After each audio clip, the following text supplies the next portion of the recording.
Genesis chapter 30, verse 1 to 43.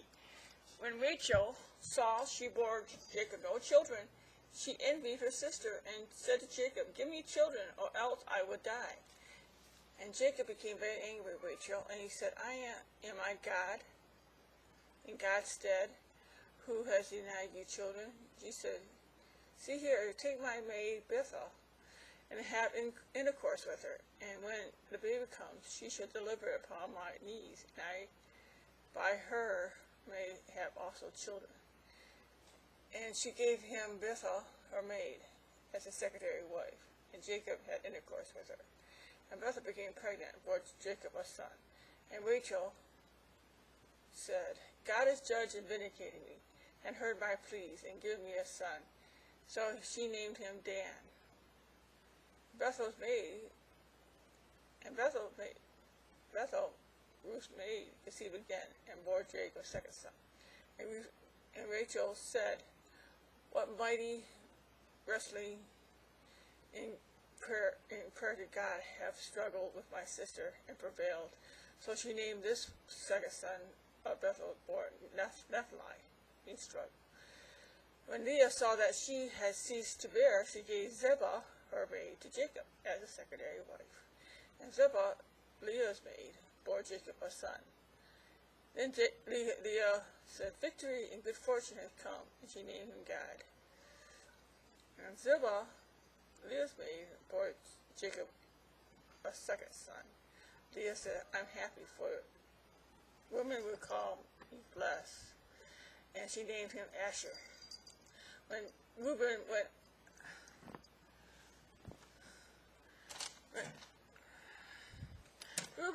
at that time of the wheat harvest, found some mandrakes in the field and brought them to his mother,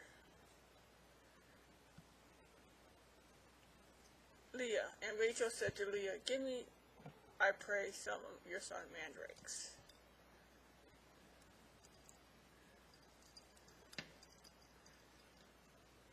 But Leah answered, "It is not enough that you have taken my husband without you taking away my son's mandrakes also."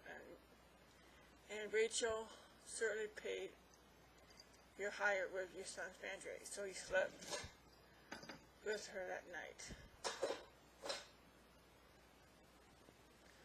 And God heeded Leah's prayers, and she conceived and bore Jacob her fifth son. And Leah said, "God has given me my hire, because I have given my maid to my husband," and she called his name Issachar.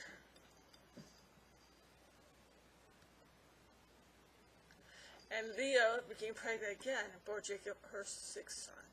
And Leah said, "God has endowed me with a good marriage gift for my husband. Now will he dwell with me, regarding as his wife in reality, because I have borne him six sons." She named him Zebulun. Afterwards she bore a daughter and called her Dinah.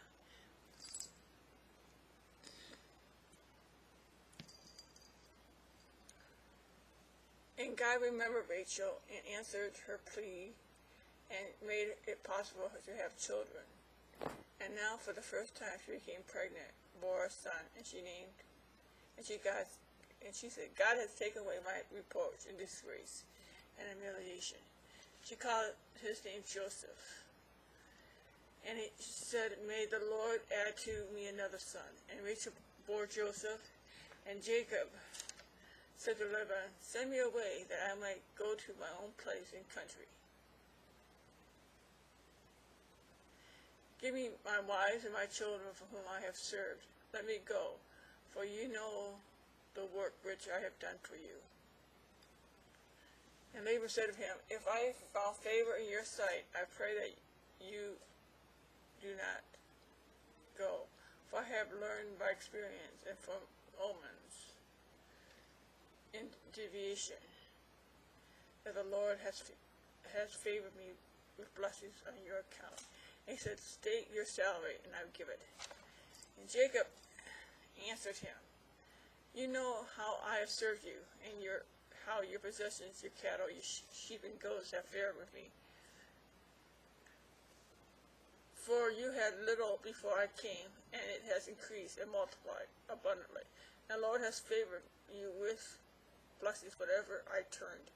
But now, when shall I provide for my own house also? Laban said, what shall I give you? And Jacob said, you shall not give me anything, if you will do this one thing for me. And I will again feed and take care of your flock.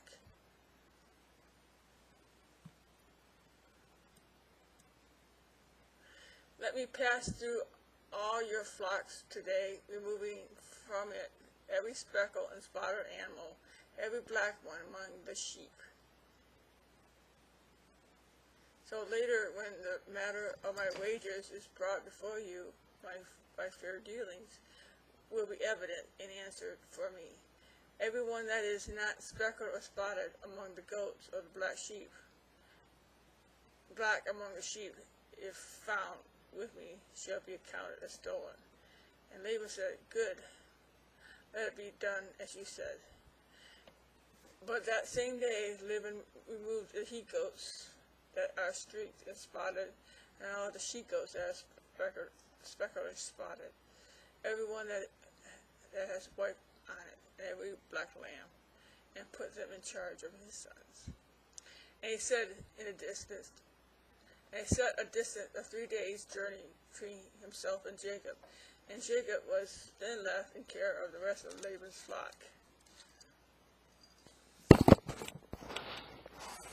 And Jacob took fresh rods of poplar and almond and plane trees and peeled white streaks in them, exposed the white in the rods. He then set the rods which he peeled in front of the flocks in the watering troughs, where the flocks came to drink. And since they bred and conceived when they came to drink, the flocks breed and conceived in the sight of the rods, and the kids streaked and sparkled and spotted.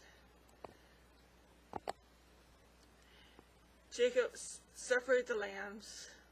He took the faces of the flocks towards the streaked and all dark ones in the flocks of Laban. He then put his own roes by themselves and did not let them breed with Laban's flock. And whenever the strong animals were breeding, Jacob laid a rod in the water troughs before the eyes of the flock, and they might breed and conceive among the rods. And the sheep and goats were feeble, he omitted putting the rods there. So the feeble animals were Laban's, and the strong were Jacob's. Thus the man increased and became exceedingly rich. He had many sheep, goats, and many servants, many manservants, camels, and donkeys. I don't know about you, but sometimes I'm amazed at what God does in my life and other people's life. Sometimes I wonder why God just, I don't know, I work so hard. And sometimes I feel like I'm struggling all the time, but God always provides. He always provides my needs. He always answers prayers. He always answers prayers His way, not my way. And it always comes through. Sooner or later, the prayer is answered. It might take 20, 30 years, but it is answered. And I just have to be patient and not to have anxiety, and trusting God. And I might not read these voices right, but you can. But God is good, and if you get a Bible, find a Bible and study the Bible. No matter what you do in this life, trust in God, and He will never let you down. And He gives you the ability to work hard and to earn money. So whatever God has in store for you, it's good, and He'll never let you down. So trust in God, keep praying for our country, keep praying for our leaders, and keep loving God and trusting God. Thanks. Have a blessed day.